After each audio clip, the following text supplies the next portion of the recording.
Should be working now. Alright, so shortly, who am I? I'm Sami Anttila, and from Finland I work for Namavoc, which is a distributed organization dedicated to open source development. We use field service, as previously introduced by Shasha. We use it for building Migo on ARM architecture. Alright? So, OpenSUSE field service. Shasha pretty much told everything important there to tell about it, but basically it's an open and complete distribution development platform and a tool for creating open source software. The biggest instance is the one run at OpenSUSE, which has over 20,000 users, and they're building a lot of packages in 21 base distributions on 7 architectures, 6 architectures. All right. So,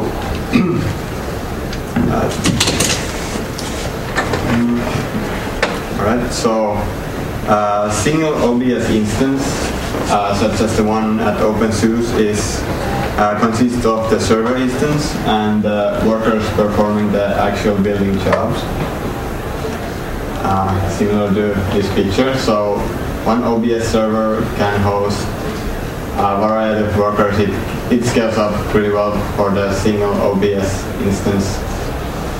And yeah, so we have this nice system that can build a lot of packages, scales well. So the question is, what's wrong with it?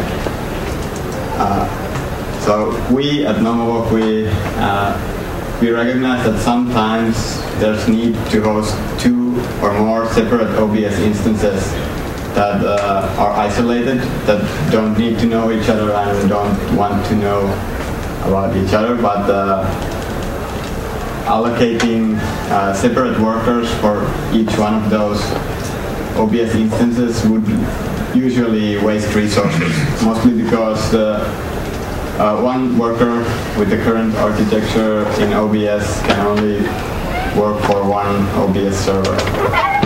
There's indication that OpenSUSE has also thought about this, that this is how it currently works. So if we want to use one worker for 2 or more OBS instances, we need another solution. And even if we could allocate one worker, tell them that there are 2 OBS it should be building for, it would be difficult to manage, given that would require active worker configuration, modification of the workers end, and we want to figure out an alternative, better solution for this.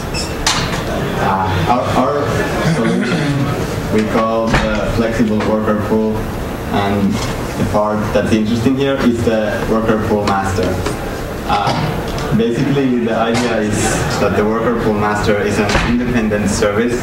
It's run in an independent process.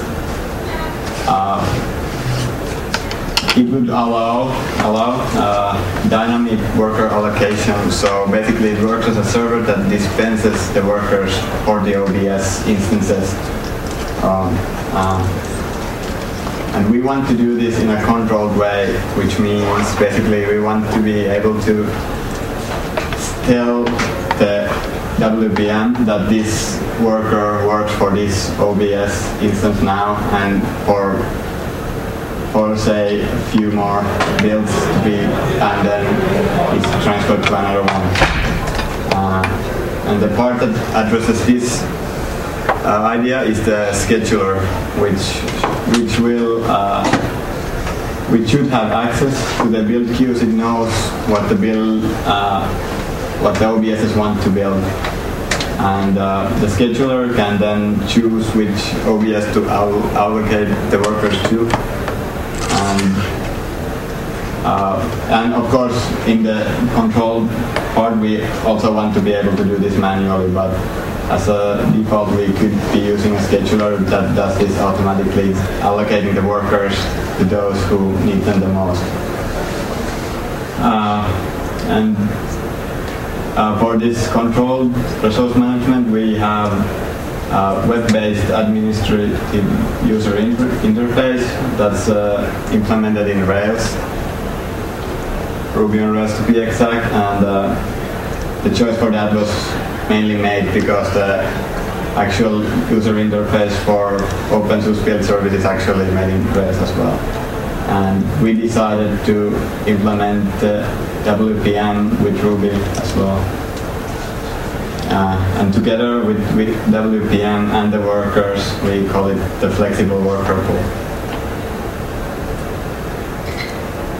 So a few design principles when we started thinking about this. The very first ideas were to modify OBS directly in order to achieve this, but we quickly learned that the OBS is still changing quite fast, and it's a lot of code as well. So we decided that we want to do the least possible amount of modifications to OBS in order to achieve this, so it would be tolerant to modifications in the OBS architecture to at least some extent. We also wanted to make the scheduler that decides on where the workers go replaceable and potentially complex. The idea is to make the first ones really simple, sort of first come, first serve basis or so. Then we want the OBS environments to be isolated by a firewall. This is basically because sometimes when we need to, the OBS instance, they don't want to know about each other. They don't want the other party necessarily to know what they're building. We want to be able to create these virtual environments. And we also wanted to be able to offer the flexible worker pool to OBS instances as an external service. So basically anyone with the running OBS could potentially get workers from outside without any trouble. So that should be made easy. And one of the key ideas was to keep the design tolerant to changes in the OBS to the extent to which is possible anyway. Obviously, great architectural changes would require changes in our software as well. All right, so the first idea that we got was the so-called, what we like to call, proxy model. In the proxy model, we have the workers that are connected to the worker pool master instead of the OBS servers directly. The idea was that it would serve as a proxy for all the traffic that would go between these servers, and it would be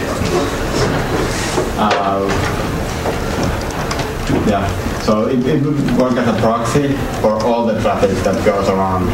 But what we noticed was quite easily noticeable that this would create a bottleneck. So when these servers move a lot of binary data, it would very quickly become slow, and the worker pool master would be a bottleneck.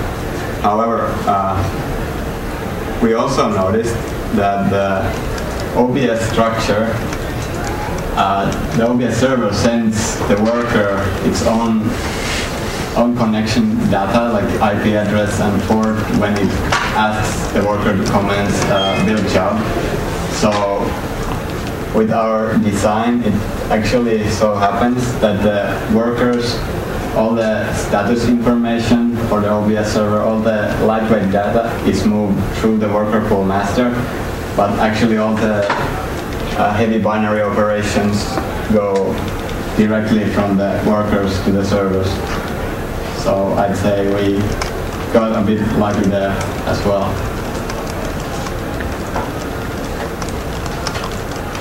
Right.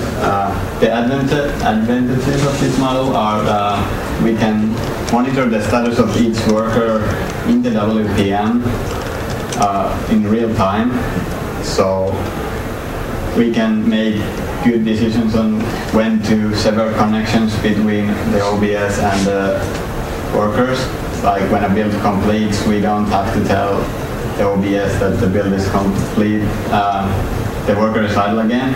It will get the information of completed build in form of the binaries, and when we know the status, we can also plan the scheduler a lot better as opposed to some polling algorithm. We can also change the relationships between the workers and the OBSs on the fly, because we have control on the VPN where all the messages are going. And the good thing about this is that it's quite tolerant to changes in the OBS protocol, since we're just forwarding whatever the OBS wants to tell the worker. So we are only taking the small bit of information required to implement the other functionality. Basically, it's a status information at the moment. Another advantage of this approach is that we don't actually have to touch the OBS source code at all, which is not needing to branch is actually quite beneficial for our development. We also quickly noticed some problems with this approach. One being that the information leakage is a real problem. It actually works so well as to when we changed one worker from one OBS to another, the worker didn't even notice it, so it kept sending the information, and that could potentially leak information that the other OBS didn't even want to get. Also, one problem was that it trusts the worker API for controlling the worker, which means that if we want to restart the worker, we want to stop the worker, everything is on the, we have to access it through the HTTP interface, and it can work, but in case of something like crashed workers, it can actually be quite challenging problem. Also, the one problem was that if we want to make a good scheduler, it has to know more about the build queues on the OBS servers, so it can make informed decisions. Instead, in this case, it only receives the status information and the build request from the OBS. It doesn't know about the queues at all, so that became a big problem. And also, we have no way to control the firewall, which we chose to be the dividing factor so that the OBS cannot know about each other. So the next idea we approached was what we call the rexec model, short for remote execution scripts. The idea was that we controlled all the workers through remote execution scripts instead of using a proxy. This way we can start and stop the worker processes directly from console like remote scripts. We can directly modify the configurations of the workers, so we can initialize them to start up for the other OBS instead of the one that was previous. And we can also modify the firewall rules using remote scripts. And for security reasons, we can also clean up the environment in case the worker leaves some data behind. We don't want the other OBS instances to see. And on the server side, we solved the problem of seeing the build queues, which are stored in the file system. We have access to those. Now, if we install this on the server side, and we can remove the workers from the OBS server when the relationships expire. What we gain here is that we can restart the crashed workers. It makes the advanced schedulers possible on the server side. direct modification of the worker configuration. And however, this raises problems. The real-time status monitoring is no longer possible because we have to actually request something from the worker, which means we will be doing polling, which is it's not good design, right? And it's also difficult to monitor finished build jobs from a scheduling point of view. So, luckily for us, these two designs combined seem to magically solve a lot of our problems. So we'll use the proxy model for real-time status monitoring and message routing. So we can get the information we need there, but we use the remote execution scripts for worker environment cleanup and modifying configuration, fetching build queues, and changing the firewall rules.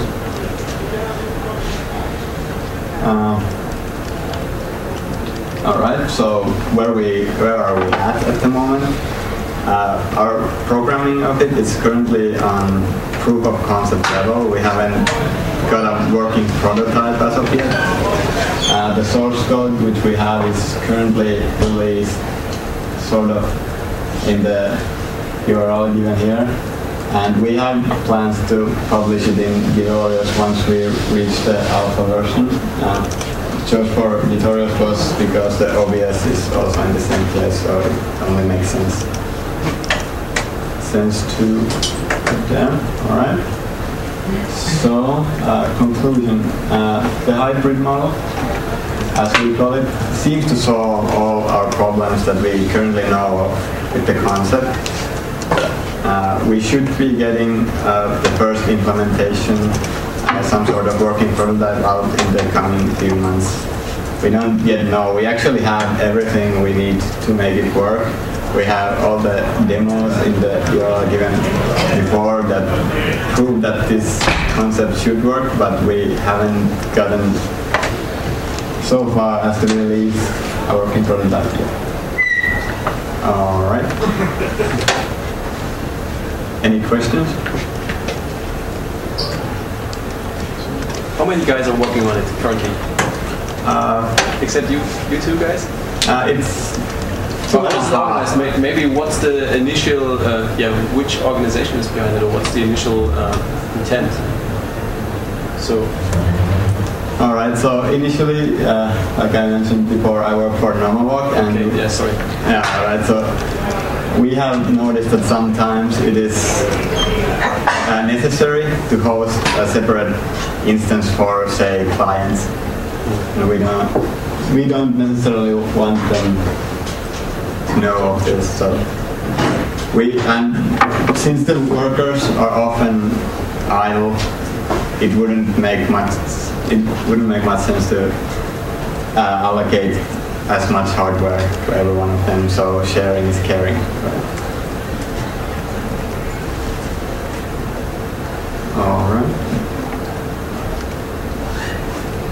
Are there any security implications of tearing up and booting up and tearing down workers in case it could somehow compromise the quality of the build or the integrity of the build? Obviously, if we tear down a worker when it's building, that build will effectively become. Yeah. But the idea is that this wouldn't be done unless, like, absolutely necessary, say, crashed workers and such. The idea is that we reallocate the workers when they're idle, when they're not building anything. And if some build is taking like weeks and we can't know whether it's crashed, obviously it should be possible to kill the worker and start again.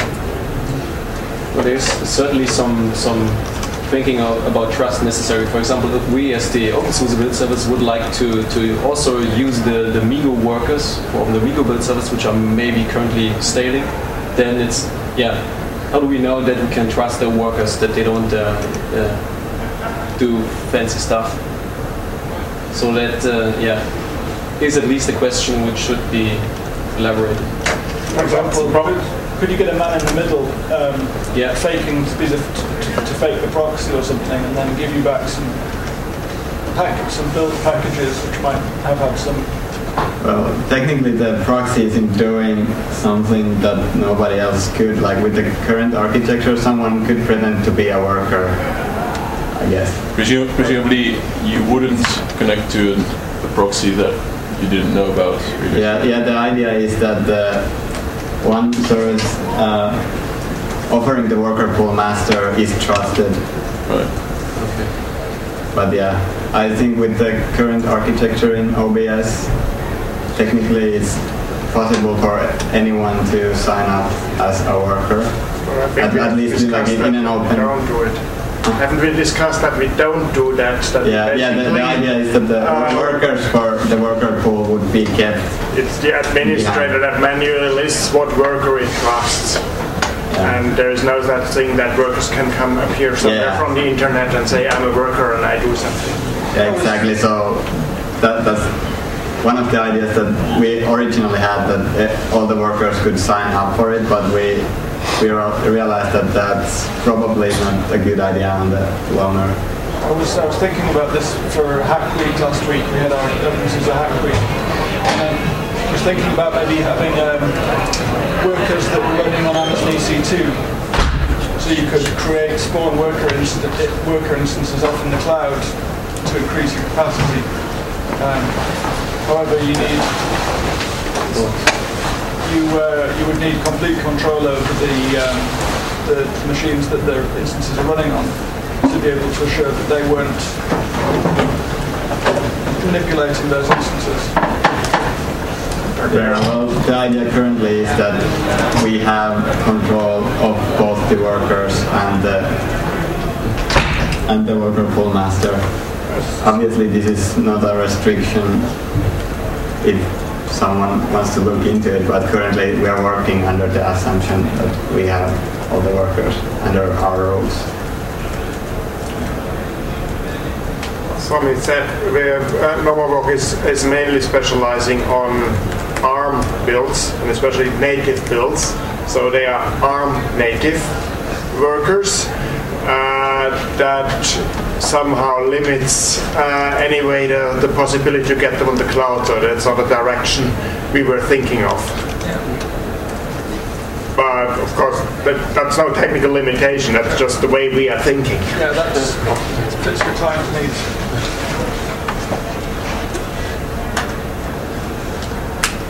Right? Any other things? Or can we close up? Yeah, we can go. There's contact information and the URL to the web page if someone wants to take a look, and feel free to contact with questions, ideas. All right. Thank you.